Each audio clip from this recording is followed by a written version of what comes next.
दृष्टि वाले काली घटाओं के होते हुए भी सूर्य को देख सकते हैं। जो भी दिव्य दृष्टि जिसको मिल जाती है, मतलब ज्ञान जिसको मिल जाता है, सही समझ जिसको मिल जाती है, वो फिर कितनी भी काली घटाएं हों उसमें सूर्य को देख लेता है। उसको उसकी प्रेजेंस का एहसास होता है, अनुभव हो जाता है कि हाँ वो मौजूद है।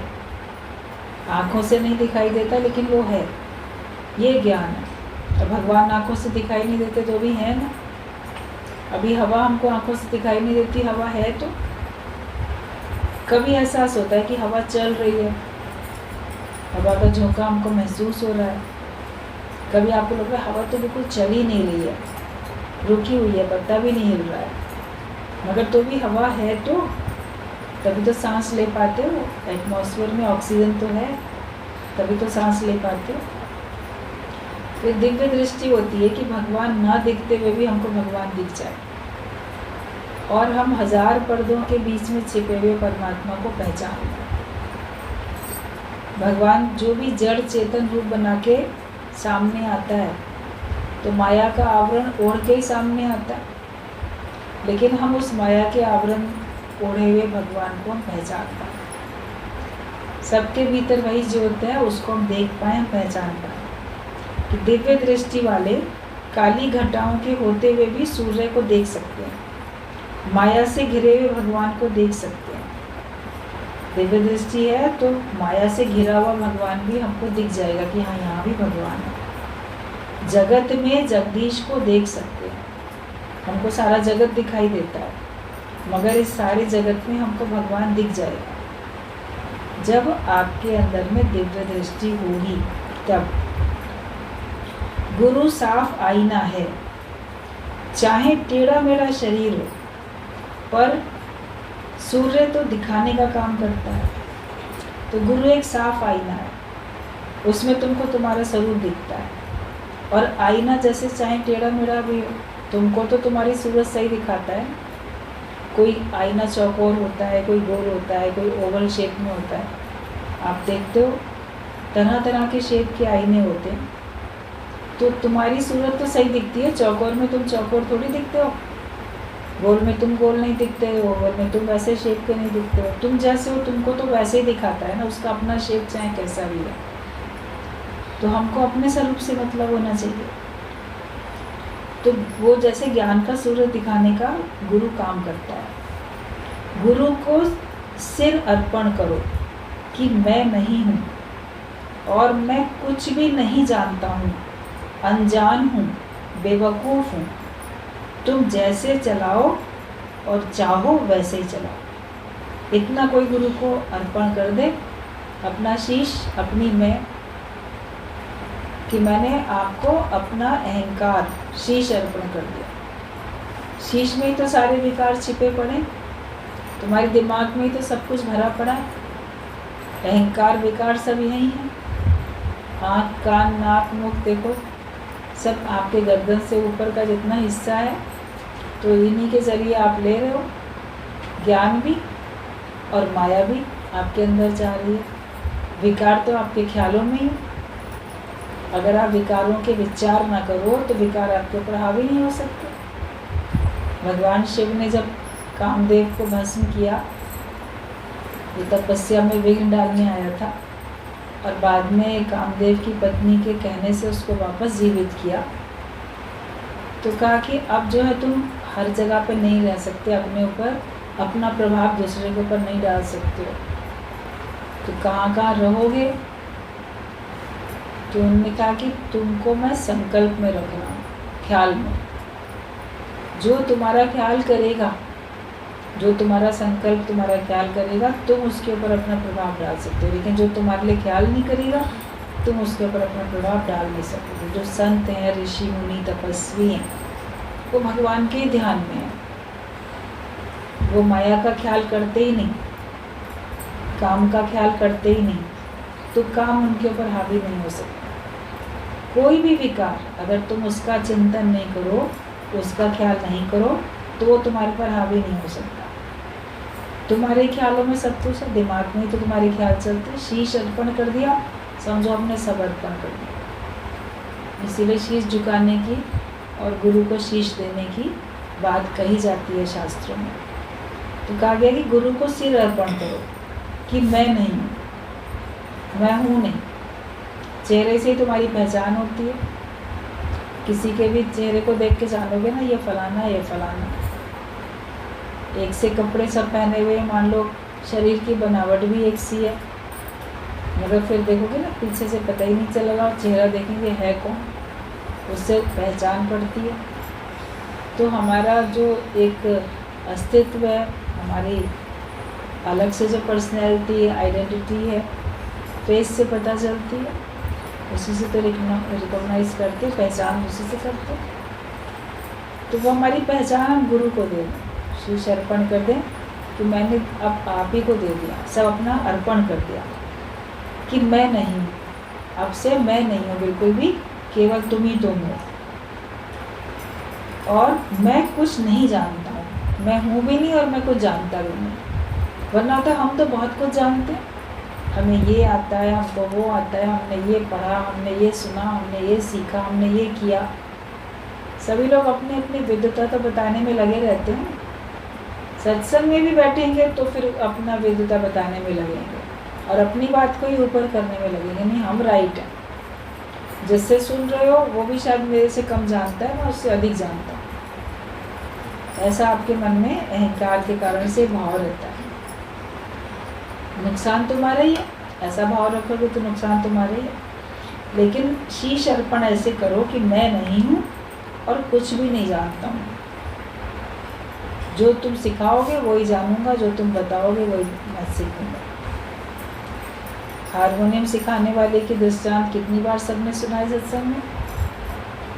हारमोनियम बजाना कोई सीखना चाहते थे तो एक सिखाने वाला था, उसने अपने यहाँ पे बोर्ड टांग के रख दिया, जिसको हारमोनियम बजाना बिल्कुल भी नहीं आता है उसकी फ़ीस 10 रुपये महीना होगी, और जिसको थोड़ी थोड़ी कुछ सरगम निकालनी आती है उसकी फ़ीस जो है 50 रुपये महीना रहेगी, और जिसको एक आध कोई धुन भी निकालनी आती है उसकी फ़ीस 100 रुपये महीना होगी। अब एक आदमी ने जब देखा बोर्ड, ये तो हारमोनियम बजाना सीखने का जो स्थान है, तो वहाँ पे तो ये पूरी रेट लिस्ट ऐसे लगी है। बोला शायद जो जिसने इस बोर्ड को पेंट किया है उसने अलट पलट कर दिया, तो जिसको बिल्कुल नहीं आता है पैसा उससे ज़्यादा ले, और जिसको आता है उससे सबसे ज़्यादा ले रहे हैं, जिसको थोड़ा थोड़ा आता है उससे थोड़ा बीच का ले रहे हैं। तो अंदर चला गया, कहते तो बाहर जो आपका ये बोर्ड लगा हुआ है ये शायद कुछ पलट गया है गलती से, रेट जो है जो ऊपर लिखने चाहिए थे वो नीचे हो गए, नीचे लिखने चाहिए थे ऊपर हो गए, तो आपका ये गलत है। तो उसने पूछा कैसे गलत है, तो बता, बोले नहीं ये गलत नहीं, बिल्कुल सही है। तो अब वो हैरान हुआ, कहता सही कैसे? बोले सही इसलिए है कि जिसको कुछ भी नहीं आता, वो अनजान है, वो बैठेगा तो मैं उसको बताऊंगा देखो ऐसे करो वैसे करो, चुपचाप वैसे ही सीखता जाएगा। और जिसने पहले से कुछ सीख रहा होगा बोलेगा ऐसे नहीं, ये बात ना ऐसे होती है, हमने तो ऐसे सीखा था, तो वो हमें को सिखाने में लगेगा, उसके साथ मुझे अधिक मेहनत करनी पड़ेगी, ज़्यादा दिमाग खपाना पड़ेगा, इसलिए उसके साथ ज़्यादा फीस ली जाएगी। सिद्धांत में गुरुजी इस दृष्टांत का बताते थे कि जो जितना ज़्यादा अपनी विद्वता रख के आता है ना, मैंने ये भी पढ़ा, मैंने ये भी सीखा, मैंने ये भी किया, उसके साथ ज़्यादा दिमाग खपाना पड़ता है, उसको ज़्यादा सिखाना पड़ता है, क्योंकि वो सुनता कम है और सुनाता ज़्यादा है, सीखता कम है सिखाता ज़्यादा। सोचता है कि नहीं ये सभी शास्त्रों की बातें, गुरु ने कौन से शास्त्र पढ़े, मैंने बहुत पढ़े, तो मैं बता दूँ, इनको करेक्ट कर दूँ, ये वाली बात ना फलाने शास्त्र में लिखी है। कभी कोई दृष्टांत अगर कोई बताएगा, मान लो उसमें नाम नहीं बोला गया, कौन सा राजा था या कौन उसके मंत्री का क्या नाम था या जो भी है, मान लो नाम नहीं बताएगा और दृष्टांत बताएगा, आप उसके सिद्धांत को समझो। फिर जिसने जहाँ से पढ़ा होगा वो वहाँ से बोलेगा ये वाला ना फलाने की बात है, ये उसका किस्सा है, ये उसने कहा था, ये उसने कहा। तो जिसने भी कहा हो, जो भी कहा हो, उससे सीखा क्या तुमने, उस समय चुप रहो। लेकिन हम अपने अहंकार के कारण से बोले बिना रह नहीं सकते। तो उसी समय बताना है कि सारे लोग सुने कि देखो इनको कितना अच्छा आता है। तो ये कहीं ना कहीं छिपा हुआ अपना अहंकार है और ये प्रदर्शन है कि मुझे भी बहुत कुछ आता है। तो बताए गुरु को सिर अर्पण करो कि मैं नहीं हूँ और कुछ भी नहीं जानता हूँ, अनजान हूँ, बेवकूफ़ हूँ। आप अपने को ये मानते नहीं हो कि मैं अनजान हूँ और मैं बेवकूफ़ हूँ। अरे मैं तो बहुत समझदार, बहुत होशियार हूँ, मैं इतनी बड़ी फैक्ट्री चलाता हूँ, मैं इतना बड़ा बिजनेस चलाता हूँ, मैं इतने बड़े घर परिवार को देखो कैसे अनुशासन में रखता हूँ, मैंने अपना घर गृहस्थ बहुत सलीके से चलाया। तो कौन बोल सकता है कि मैं बेवकूफ़ हूँ? लेकिन जब गुरु के आगे तुम इस हद तक अपने शीश को अर्पण कर दो कि गुरु मैं कुछ नहीं जानता, मैं ही नहीं हूँ और मैं कुछ जानता भी नहीं हूँ और मैं अनजान हूँ, मैं बेवकूफ़ हूँ, तुम जैसे चाहो वैसे चलो गुरु, अब तुम जैसा चाहो वैसा मुझे चलाओ, मगर मैं तुम्हारी आज्ञा में चलूँगा। जैसे कारीगर के हाथ में लकड़ी आती है बिना गढ़ी हुई, तो कारीगर गढ़ कर नाव बनाता है। जब बिना गढ़ी हुई कोई लकड़ी आएगी तो उसमें वो नाव बना देगा। पहले से उसमें कोई शेप बना होगा तो उसको फिर जो वो बनाना चाहता है वो तो नहीं बन पाएगा ना। लकड़ी के खिलौने बनते हैं, तो अगर उसमें पहले से कुछ थोड़ा आधा अधूरा बना हुआ है तो उसमें कुछ और बनाना चाहो तो नहीं बन पाएगा ना फिर। और जिसमें से कुछ भी बना हुआ नहीं है उसमें से कारीगर जो चाहे वो बना सकता है। तो हम जो अपना मैंने ये जाना, मैं ये जानता हूँ, ये सब रख के आओगे तो गुरु तुमको जैसा बनाना चाहता है ब्रह्मज्ञानी, वैसे तुम बन नहीं पाओगे। तुम एक अच्छे सदगृहस्थी बनना चाहते हो, वही बन के रह जाओगे, या जो भी तुम बनना चाहते हो तो वही बन के रह जाओगे। तो तुम ऐसे नहीं आओ कि मुझे इतना आता है। अगर बिना गढ़ा हुआ कोई लकड़ी का टुकड़ा होगा तो कारीगर उसको नाव बनाता है। बुद्ध भगवान ने बीमारी, बुढ़ापा और मौत एक बार देखा तो वैराग्य हो गया। भगवान बुद्ध की तो स्टोरी बचपन से सबने पढ़ी है, जो भी स्कूल गए होंगे किताबों में पढ़ी है, नहीं तो सत्संग में आए हो तो सुनी भी है। उन्होंने केवल ज़िंदगी में एक बार देखा और उससे वैराग्य पक्का हो गया। अपने से देखो, सारी ज़िंदगी बीत गई, अनगिनत बीमार लोग देखे होंगे, अनगिनत बूढ़े लोग देखे होंगे, अनगिनत मुर्दे देखे होंगे, तो भी वैराग्य नहीं आया। स्वयं बूढ़े हो गए, आप भाई बुढ़े और तृष्णा भाई जवान। आप स्वयं बूढ़े हो जाओगे तो भी वैराग्य नहीं आता, स्वयं बीमार पड़ोगे तो भी वैराग्य नहीं आता। किसी की भी मृत्यु देख के वैराग्य नहीं, क्षणिक आएगा, उसके बाद फिर जैसे में तैसे। अभी गुरुजी बोल रहे थे ना, दुनिया के मेले चलते ही रहते, ये कभी ख़त्म होने वाले नहीं। तुम चले जाओगे, तुम्हारे पीछे से तुम्हारे घर वाले मेले, बरसी मेले ये सब लगाएंगे, वो लोग मेले लगाएंगे, तुम्हारे चेले भी मेले लगाएंगे, यही सब होता रहेगा, सब वही चलता रहेगा। जैसे सब चल रहा है आगे वैसे चल, थोड़े दिन के लिए लगता है कि हाँ, मगर वैराग्य हमको अंदर से पक्का हो। जो अंदर से वैराग्य वृत्ति में रहता है वो नॉर्मल रहता है, खुश रहता है, वो सबके बीच में रहते हुए भी सबसे उपराम होके रहता है। वो हंसता बोलता भी वैराग्य वृत्ति में रहता है। वैराग्य का मतलब ये नहीं कि आप हंसो बोलो नहीं, नाचो गाओ नहीं, खाओ पियो नहीं, लेकिन वैराग्य का मतलब ये होता है कि आप उसमें लिप्त होकर उसको सत्य मत समझो। वो जैसे पिक्चर देखते हो, आप मनोरंजन के लिए देखते हो, उसको सत्य समझोगे तो उसमें रोना धोना करोगे। जो लोग सच समझते हैं पिक्चर देख के भी रोते।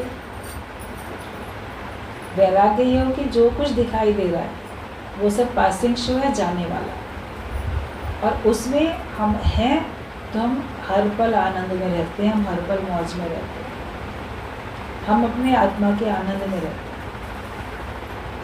और हमको दुनिया में ना किसी से वैर है, ना किसी से राग है, और चाहिए हमको कुछ भी नहीं। निर्लेप न्यारे होके जो रहता है वो सच्चा वैरागी होता है। तो भगवान बुद्ध ने तो बीमारी, बुढ़ापा और मौत एक बार देखा तो वैराग्य होगा।